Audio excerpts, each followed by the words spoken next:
مسافر تیار ہو جائے۔ تو لیجیے تیار ہو جائیے، جس شخصیت کا ہمیں بڑی بے صبری سے انتظار تھا وہ ہمارے درمیان میں جلوہ نما ہے۔ اب میں آپ حضرات کے سامنے ایک عظیم شخصیت کو دعوت دینے جا رہا ہوں، جنہیں آپ میدان خطابت کا شہسوار بھی کہہ سکتے ہیں، جنہیں آپ میدان خطابت کا شہسوار بھی کہہ سکتے ہیں، اور فن خطابت کا کلاکار بھی، کیونکہ اپنی زبان و بیان میں ایسی مہارت رکھتے ہیں کہ تھوڑی دیر کی گفتگو میں سامع کو اپنا بنا لیتے ہیں، جن کی تقریر ایک دردمند دل، ایک مجاہدانہ حوصلہ، ایک عالمانہ سوچ اور صحیح فکر کا آئینہ دار ہوا کرتی ہے۔ جب وہ بولنا شروع کرتے ہیں تو معلوم ہوتا ہے کہ علم کا ایک دفتر کھل گیا ہے۔ جن سے میری مراد خطیب با کمال، مقرر بے مثال، فکر قوم و ملت، قاطع شرک و بدعت، حضرت مولانا مفتی محمد حسن صاحب، صدر جمعیت علماء ہند ضلع گوتم بدھ نگر ہیں۔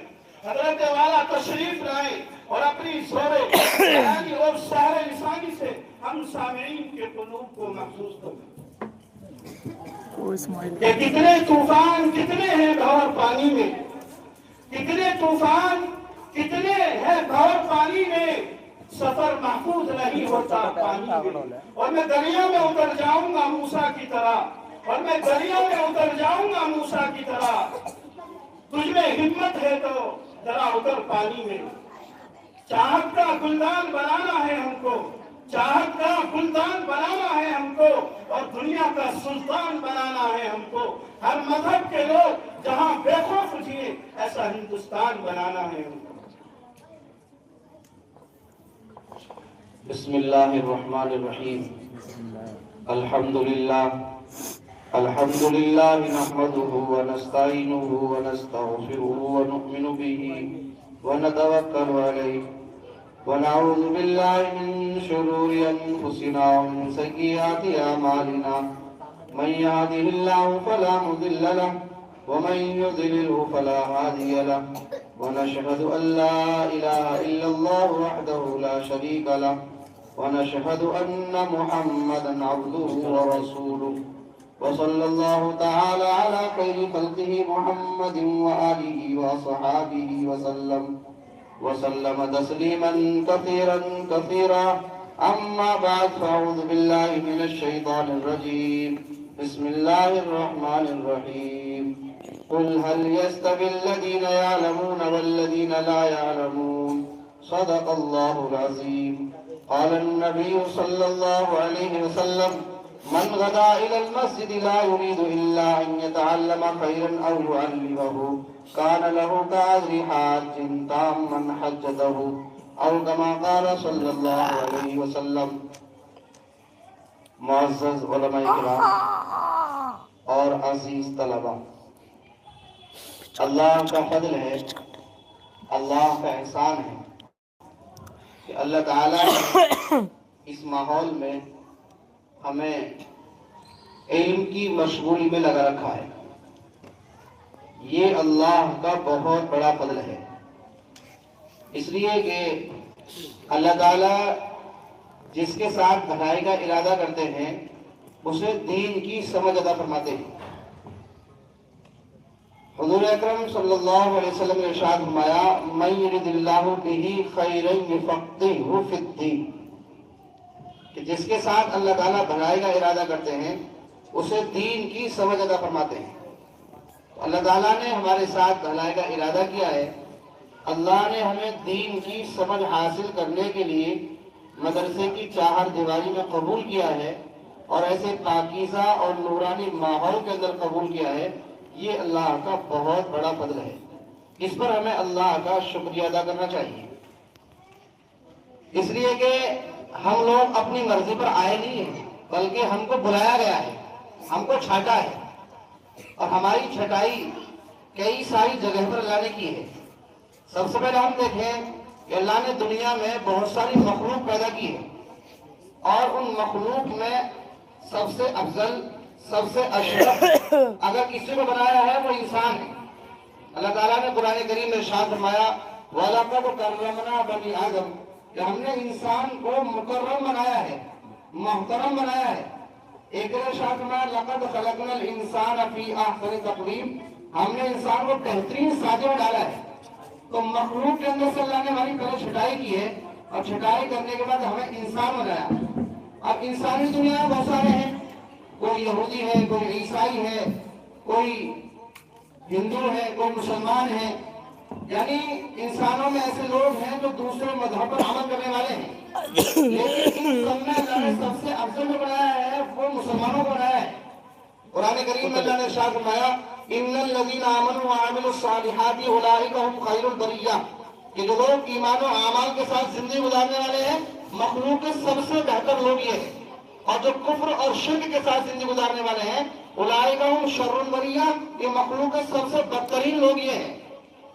اسی طرح جگہ ارشاد فرمایا والعصر ان الانسان لفی خسر، کہ زمانے قسم سارے انسان ٹوٹے خسارے میں. تو ان آیات کے ذریعے سے مسلمانوں کی اور ایمان والوں کی برتری اور معلوم ہوتی ہے. تو اللہ نے یہاں پر بھی ہماری چھٹائی کی، اور چھٹائی کرنے کے بعد ہمیں ایمان والا بنایا ہے. اسی طرح عزیز طلبہ، ایمان والے بہت سارے ہیں. بہت سارے ایمان والے تو ایسے ہیں کہ جن کو نماز بھی یاد نہیں ہے اور انہیں پتہ نہیں کہ مسلمانوں کا کام کیا ہے. بہت سارے مسلمان تو ایسے ہیں جن کو کلمہ تک یاد نہیں ہے، لیکن اللہ کا فضل ہے، اللہ کا احسان ہے، اللہ کا کرم ہے کہ اللہ نے ہمیں حافظ قرآن بنایا ہے اور ہمیں قرآن کریم پڑھنا سکھایا ہے. ہمیں نمازیں یاد ہیں، ہم کو کلمہ صحیح یاد ہے، اور قرآن ہمیں حرف پر حرف لفظ پر لفظ یاد ہے. یہ اللہ کا کتنا بڑا فضل ہوا. تو بہت سارے انسان دنیا میں ایسے ہیں مسلمان ہیں اور انہیں پتہ نہیں مسلمانوں کا کام کیا ہے. اللہ نے ہماری مسلمانوں کے اندر چھٹائی کرنے کے بعد ہمیں علم حاصل کرنے کے لیے قبول کیا ہے. یہ بھی ایک اللہ کا بہت بڑا فضل ہے. دیکھو پہلے چھٹائی کی مخلوق میں انسان بنایا، پھر مخلوق کو چھٹائی کی ایمان والا بنایا، پھر ایمان والا چھٹائی کی قرآن والا بنایا. اور قرآن والے اللہ کے خاص لوگ ہوتے ہیں. جو قرآن والے ہیں وہ اللہ کے خاص لوگ ہیں. حضور اکرم صلی اللہ علیہ وسلم نے ارشاد فرمایا خیرکم من تعلم القرآن وعلمہ، کہ تم میں سب سے بہتر شخص وہ ہے جو قرآن کریم کو سیکھے اور سکھائے. سب سے بہتر ہے. تو ہم لوگ اسی کیٹیگری کے اندر ہیں کہ جن کے بارے میں فرمایا کہ سب سے بہتر لوگ یہ ہیں. تو ہمارا کام قرآن کو سیکھنا سکھانا ہے. دن و رات کا مشغلہ ہمارا قرآن ہے. ہم رات کو سوتے ہیں، صبح اٹھتے ہیں، قرآن سامنے ہوتا ہے، قرآن پڑھتے ہیں، پھر فجر کی نماز پڑھتے ہیں، نماز کے بعد پھر قرآن سامنے ہوتا ہے، ناشتہ کرتے ہیں، پھر قرآن سامنے ہوتا ہے، دوپہر کا کھانا کھاتے ہیں، آرام کرتے ہیں. اس نیت سے آرام کرتے ہیں کہ مغرب آئے تاکہ پڑھنے میں تقویت حاصل ہو جائے، تاکہ ہم مغرب آئے نیند ہم کو نہ آئے. اس لیے ہم دوپہر میں آرام کرتے ہیں. یعنی آرام کرنے کا مقصد بھی قرآن ہے. ظہر کی نماز پڑھتے ہیں تو پھر قرآن سامنے ہوتا ہے. اثر کے بعد ٹہلتے ہیں، سبق کی فکر ہوتی ہے، سبق کی ٹینشن ہوتی ہے، اس لیے گھومتے تاکہ دماغ فریش ہو جائے، مغربہ سبق یاد ہو سکے. اثر کے بعد ٹہلنا ہے تو قرآن ٹہلنا ہے، پھر مغربہ قرآن ہوتا ہے، عشاء کے بعد قرآن ہوتا ہے. یعنی اٹھتے ہیں تو قرآن ہوتا ہے، سوتے ہیں تو قرآن ہوتا ہے. اتنا مضبوط تعلق ہمارا قرآن سے ہے. قرآن کے سیکھنے سکھانے والے کے بارے میں حضور نے فرمایا خیرکم من تعلم القرآن وعلمہ، تم میں سب سے بہتر لوگ یہ ہیں جو قرآن کو سیکھنے سکھانے والے ہیں. ایک حدیث کے اندر آتا ہے کہ قرآن کے پڑھنے والے لوگ خاص لوگ ہیں. قرآن والے لوگ اللہ کے خاص لوگوں میں ہیں. اس لیے ہمیں اس کی قدر کرنا چاہیے. اللہ نے ہمیں اتنی قیمتی دولت دی ہے. ایک حدیث کے اندر آتا ہے من غدا الى المسجد لا يريد الا ان يتعلم خيرا او يعلمه كان له كاجر حاج كامن حسده، کہ جو کوئی شخص مسجد میں خیر کی بات سیکھنے سکھانے کے لیے جاتا ہے، یعنی علم حاصل کرنے کے لیے یا علم حاصل کرانے کے لیے جاتا ہے، تو اللہ تعالیٰ اس کو اس حاجی کا بڑا ثواب دیتے ہیں جس کا حق کامل ہو گیا ہو. یہ علم کے حاصل کرنے کے فضائل ہیں.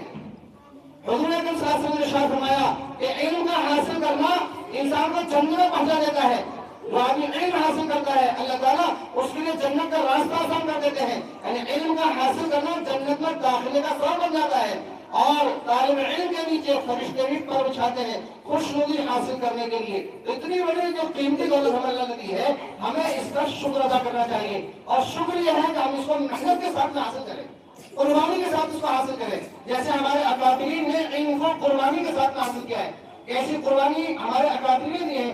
امام شافعی رحمۃ اللہ علیہ کے بارے میں لکھا ہوا ہے، وہ کہتے ہیں کہ میرے پاس علم کے حاصل کرنے کے وسائل نہیں تھے، میرے پاس ذرائع نہیں تھے میں علم حاصل کس طرح کروں، لیکن میں جنگل میں چلا جاتا تھا اور جنگل میں جانے کے بعد بڑے بڑے جانوروں کے ہڈیوں کو چن کے لاتا تھا اور ان ہڈیوں کے اوپر احادیث لکھتا تھا اور ان کو میں ایک کونے میں جمع کر دیا کرتا تھا. وہ کہتے ہیں یہ میری کتابیں ہوتی تھی.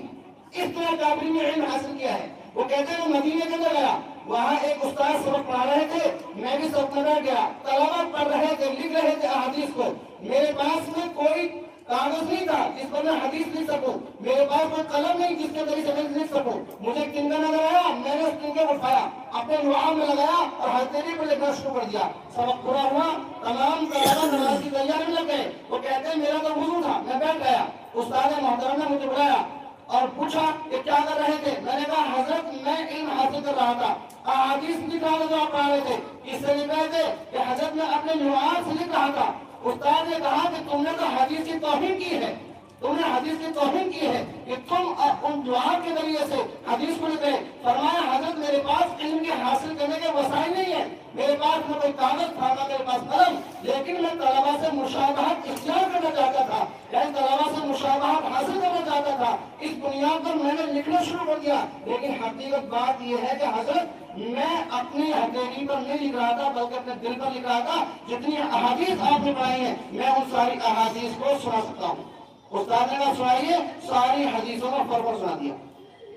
یہ تھے معاملات ان لوگوں کے, ایسے قربانیوں کے ساتھ ان لوگوں نے علم حاصل کیا ہے. اتنے ذہین اور دماغدار لوگ اس لیے گناہوں سے بچتے تھے لوگ.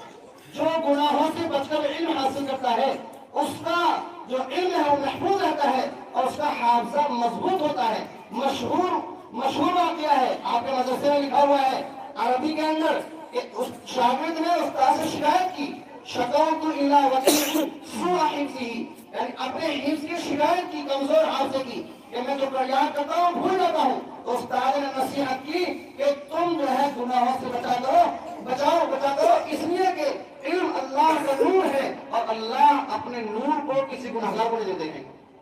کتنی اچھی نصیحت ہے کہ یہ علم اللہ کا نور ہے اور اس نور کو اگر تم گناہ کرتے کرتے حاصل کرنا چاہو گے تو یہ علم باقی نہیں رہے گا. اگر تمہیں علم حاصل ہو گیا تو تم علم کے ذریعے سے فائدہ اٹھا سکتے. یہ ذہن میں بات آئے گی کہ بہت سارے طلبہ ایسے ہیں شیطانی کرتے ہیں, گناہ بھی کرتے ہیں اور ان کا حافظہ بہت مضبوط ہوتا ہے, قرآن بہت اچھا یاد کر لیتے ہیں, علم بہت مضبوط ہے ان کا, کتاب اچھی یاد ہو جاتی ہے. تو کیا وہ گناہ کے بعد ان کو علم حاصل کیسے ہو گیا؟ یہاں تو منع کر دیا. اس کا جواب یہ ہوگا کہ علم نافع, جو نفع دینے والا علم ہے, اللہ تعالیٰ اسی کو دیں گے جو گناہوں سے بچ کر زندگی گزارنے والا ہوگا. علم تو حاصل ہو جائے گا, حافظ تو بن جائے گا, عالم تو بن جائے گا, لیکن اس کا علم اس کو نفع نہیں دے گا. اور فارغ ہونے کے بعد اس کے چہرے پر داڑھی صاف ہو جائے گی اور اس کے سر سے ٹوپی نیچے اتر آئے گی اور اس کا لباس بدل جائے گا. اس کا علم اس کو نفع نہیں دے گا. تو علم نافع اگر ملے گا تو وہ گناہوں سے بچنے پر ملے گا. علم والوں کی دنیاوی اعتبار سے بھی اکرام ہے, اللہ کے ہاں بھی اکرام ہے. ایک بادشاہ ہے, اپنی بیوی کے ساتھ بیٹھے ہوئے ہیں, شور شرابے کی آواز آئی. بیوی نے کہا کہ ایسا لگتا ہے کہ دشمن حملہ کرنے والا ہے, ہم پر کوئی دشمن حملہ کرنے والا ہے. تو بادشاہ نے کہا کہ دشمن ہم پر حملہ کرنے والا نہیں ہے بلکہ ایک میدان ہے اور اس میدان میں ایک استاد سبق پڑھا رہے ہیں اور لاکھوں کا مجمع شاگردوں کا موجود ہے. استاد کو چھینک آئی ہے. استاد محترم نے کہا الحمدللہ. طلبہ نے جواب دیا رحمت اللہ کے ذریعے سے, یہ جو آواز آئی ہے, جو شور شرابے کی آواز ہے, یہ شاگردوں کی آواز ہے جنہوں نے استاد کے جواب میں رحمت اللہ کہا. کہا کوئی حملہ کرنے والا نہیں ہے. اور فرمایا کہ اصل حکومت ان لوگوں کی حکومت عملی نہیں ہے, اصل عزت ان لوگوں کی ہے, اصل حکومت ان لوگوں کی ہے, ہماری کوئی حکومت نہیں ہے, اصل چیز تو ان کی ہے. اس لیے ہمارے اکابرین نے بڑی قربانی اور محنت کے ساتھ علم حاصل کیا ہے. ایک صاحب کو علم کے حاصل کرنے کا شوق پیدا ہو گیا, تمنا تھی کہ مجھے علم حاصل کرنا ہے, سینکڑوں کلومیٹر کا سفر کرنا تھا, لیکن اندر شوق ہے, تمنا ہے. جب آدمی کے اندر شوق پیدا ہو جاتا ہے اور دلچسپی ہو جاتی ہے, وہ اس کے پیچھے لگ جاتا ہے حاصل کرنے کے لیے, ایک دن وہ اس کے اندر کامیاب ہو جاتا ہے. ان کے اندر شوق ہوا علم کے حاصل کرنے کا. انہوں نے سامان سفر باندھا, پانی کا سفر تھا, تھوڑا سا کے بعد کوشا تھا, اس کو ساتھ میں لیا, کشتی میں سوار ہوئے. جب پانی کا سفر ختم ہو گیا, کھانا بھی ختم ہو گیا, کوشا کے پاس میں تھا. یہ کہتے ہیں مجھے بھوک بہت زیادہ لگنے لگی, میں کشتی میں اترا, چلنے لگا پیدل. اتنی زیادہ بھوک لگ رہی تھی کہ میرے لیے چلنا بڑا مشکل تھا. میں درخت کے نیچے بیٹھ گیا, مجھے نیند آ گئی, میں سو گیا. میری آنکھ کھلی, آنکھ کے کھلنے کے بعد ایک صاحب سے میری ملاقات ہوئی. میں نے کہا کہ فلاں جگہ پر ایک استاد حدیث ہے, وہ سبق پڑھاتے ہیں, مجھے وہاں پر سبق پڑھنا ہے. انہوں نے کہا کہ جن استاد کے پاس تم علم حاصل کرنے کے جانا چاہتے ہو اور جن استاد کے پاس تم سبق پڑھنے کے جانا چاہتے ہو, ان استاد کو تو بادشاہ وقت نے جیل میں ڈال دیا ہے. بادشاہ نے جیل میں ڈال دیا ہے. ان کو تکلیف ہوئی بہت زیادہ, اور ہونا چاہیے تھی. چونکہ اندر تمنا ہے, جس مقصد کو تم حاصل کرنے کے جانا چاہتے ہو اس مقصد کو تم حاصل نہیں کر سکتے بلکہ تم ناکام ہو جاؤ گے. یہ خبر جب ان کو ملی ہے, ان کو تکلیف ہوئی. انہوں نے کہا کوئی استاد کو دوسرے سبق دیتے ہوں گے. انہوں نے فرمایا کہ دوسرے استاد آپ پر سبق پڑھاتے ہیں, آپ چلے جاؤ. اندر طلب ہے, اندر شوق ہے, ہمت نہیں آ رہی ہے, آگے بڑھے, میدان میں پہنچے. سبق شروع ہو گیا, استاد نے سبق پڑھنا شروع کر دیا, سبق مکمل ہو گیا. اب ہر ایک کو اپنے سوال پوچھنے کی اجازت ہوتی تھی. انہوں نے بھی اپنا سوال معلوم پوچھا اور پوچھا کہ یہاں پر جو فلاں استاد حدیث پڑھاتے تھے وہ کہاں ہے. لوگوں نے کہا کہ ان کا یہاں پر نام نہ لو, اس لیے کہ بادشاہ کو معلوم اگر ہو گیا تو تمہیں بھی سزا دے گا اور ہمیں بھی سزا دے گا. لیکن اندر شوق ہے, میں بار بار کہہ رہا ہوں, تمنا ہے اندر ان کے حاصل کرنے کی, چوٹ لگی ہوئی ہے. کہا کہ کہیں تو ہوں گے. اس نے بتا فلاں جیل کے اندر موجود ہے. اس زمانے کی جیل کیسی ہوں گی وہ تو جانے. جیل پر گئے, کنڈی کھٹکھٹائی, اندر سے استاد نکلے. کہا حضرت مجھے سبق پڑھنا ہے, آپ سے پڑھنا ہے. استاد محترم نے کہا کہ بادشاہ وقت نے مجھے جیل میں ڈال دیا ہے. اگر بادشاہ کو معلوم ہو گیا ہے ان کے حاصل کرنے کے تعلق سے تو تمہارے اوپر سختی کرے گا, میرے اوپر اور زیادہ سختی کر دے گا. کہا نہیں حضرت مجھے علم حاصل کرنا ہے. استاد نے کہا کیسے حاصل کرو گے؟ کہا پورے دن پورے شہر میں بھیک مانگتا پھروں گا. اللہ کے نام پر دے دو, اللہ کے نام پر دے دو, اللہ کے نام پر دے دو. جب شام کا وقت آئے گا بھیک مانگتے مانگتے آپ کے پاس آ جاؤں گا. آپ کا ہاتھ اوپر ہوگا, میرا ہاتھ نیچے ہوگا.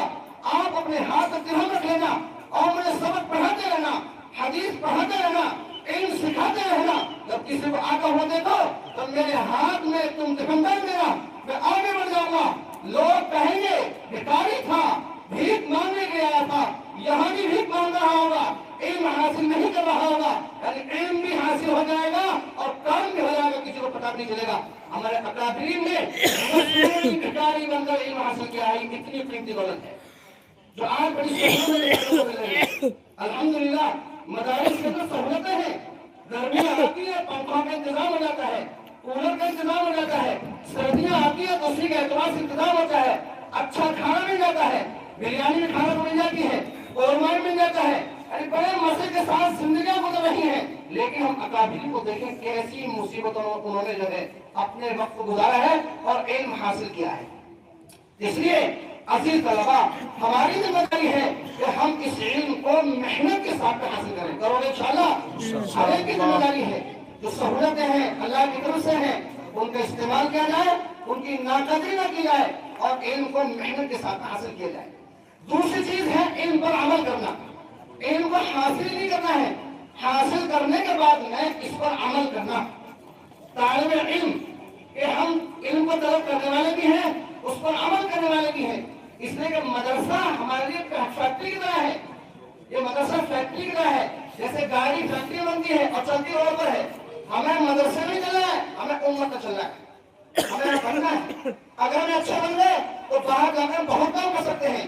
اگر ہم نے اپنا آپ کو اچھا یہاں پر نہیں بنایا تو باہر نکلنے کے بعد لوگ ہم سے بدتر ہوں گے. کہیں گے حافظ صاحب ہیں, نماز بھی نہیں پڑھتے ہیں, یہ حافظ صاحب ہیں, یہ تو ان کی زندگی تو عجیب ہے, گناہوں کے ساتھ ان کی زندگیاں گزر رہی ہیں, لوگ بدتر ہو جائیں گے.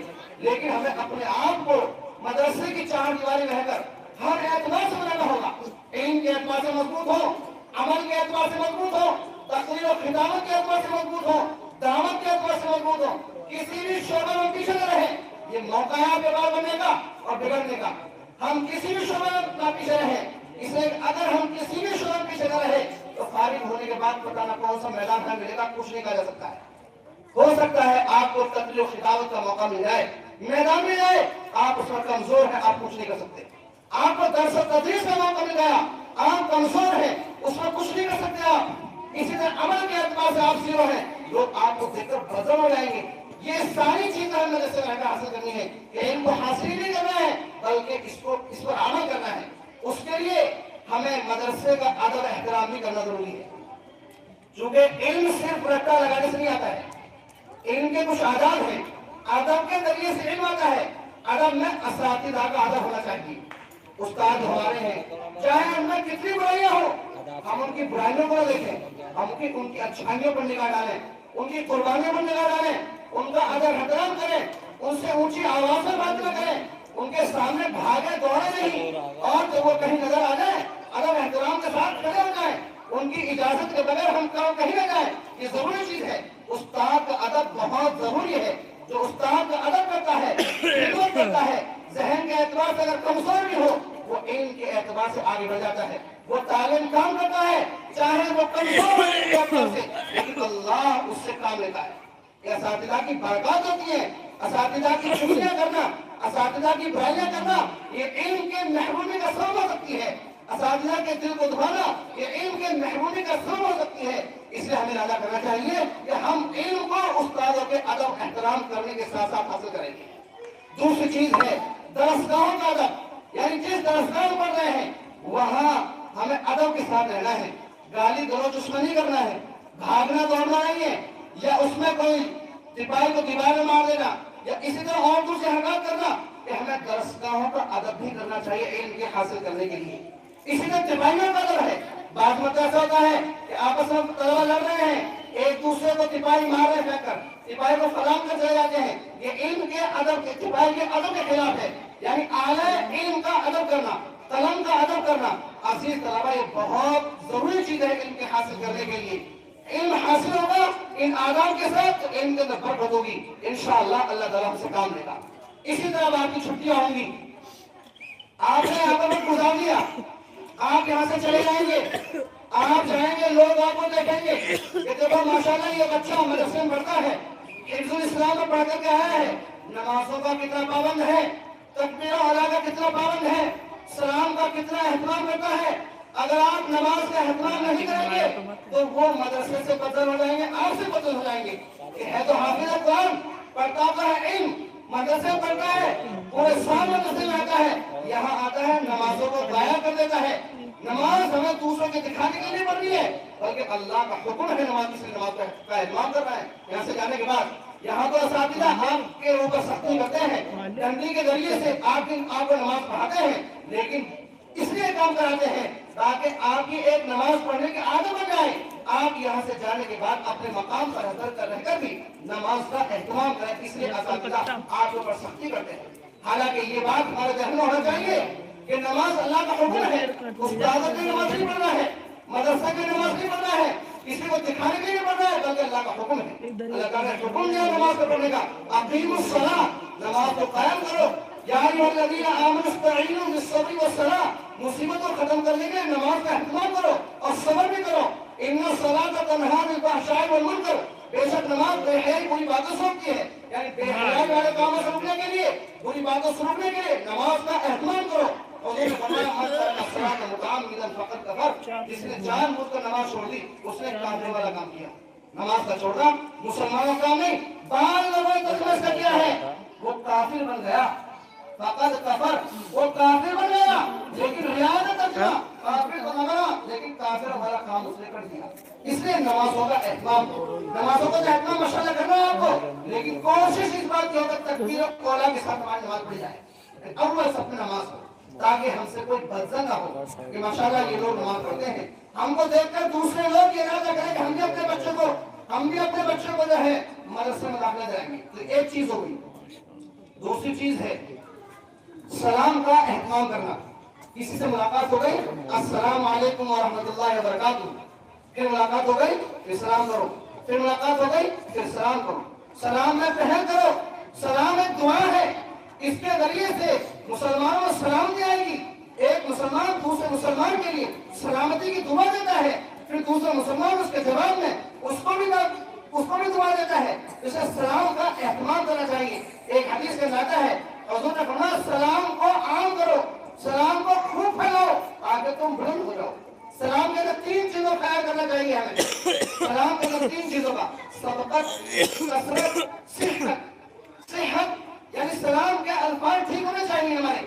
السلام علیکم ورحمۃ اللہ وبرکاتہ، کہ آپ سلام کے الفاظ کو ٹھیک کرو، آپ کے سلام پڑھتا ہے سلام تک کرنا نہیں آتا ہے، کسی کا سلام ٹھیک نہیں ہے، آپ ان کا سلام سکھا دو، وہ آپ سے خوش ہو جائیں گے. ماشاءاللہ ایک طالب علم نے میرا سلام ٹھیک کرا دیا، بڑے اچھے انداز میں، پیار بھرے انداز میں، ٹوکا ٹاکی کے انداز میں نہیں، محبت بھرے انداز میں. تو صیغت یعنی سلام کے الفاظ ٹھیک ہونے چاہیے. دوسری چیز ہے کثرت، یعنی سلام کو خوب کرنا چاہیے. ابھی ملاقات ہوئی تھی، چچا جان السلام علیکم، ابو جان السلام علیکم، تایا جان السلام علیکم، بھائی جان السلام علیکم. جہاں ملاقات ہوئی ابھی فوراً سلام کرو. اس کے ذریعے سے آپ سے ان کو انشیت پیدا ہوگی. اور حضور پاک صلی اللہ علیہ وسلم نے ارشاد فرمایا قیامت کی علامتوں میں سے یہ ہے کہ آپ اس سے جان پہچان کی بنیاد پر سلام کرے گا. یہ میرے چاچا ہیں تو سلام کروں گا، ورنہ نہیں. آپ سے کسی مسلمان کی ملاقات ہو آپ اس سے سلام کرو. اور تیسری چیز ہے کہ ہم سلام میں پہل کریں. پہل حضور نے فرمایا البادی بالسلام طری من الکبر، جو سلام میں پہل کرتا ہے وہ کبر سے بری ہے، تکبر سے بری ہے. سلام میں پہل کرنا چاہیے. ابھی ملاقات ہوئی تھی، سلام کر دیا. بعض اساتذہ کے اندر ہماری عادت تھی کہ وہ طلبا سے پہلے سلام کر لیا کرتے تھے، وہ موقع ہی نہیں دیتے تھے دوسروں کو سلام کرنے کا، موقع ہی نہیں دیتے تھے. آپ بھی ایسے عادت بناؤ، اپنا ایسا مثال بناؤ کہ ہم یہ انتظار نہیں کریں ہمیں کوئی سلام کرے گا، بلکہ ہم کو سلام کریں گے. حالانکہ ترتیب یہ ہے کہ چھوٹے بڑوں کو سلام کریں، لیکن اس ترتیب کے خلاف بڑے چھوٹوں کو سلام کر سکتے ہیں.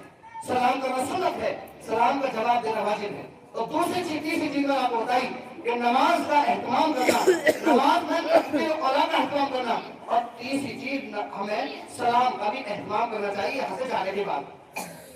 ایک ہمارے استاد محترم نصیحت کرتے وقت یہ بتاتے تھے کہ اپنا تھوکنے کے اعتبار سے انہوں نے بتایا ایسا نہیں ہے آپ نے اپنی ناک چلتے چلتے راستے صاف کر دی، آپ نے راستے میں تھوک دیا.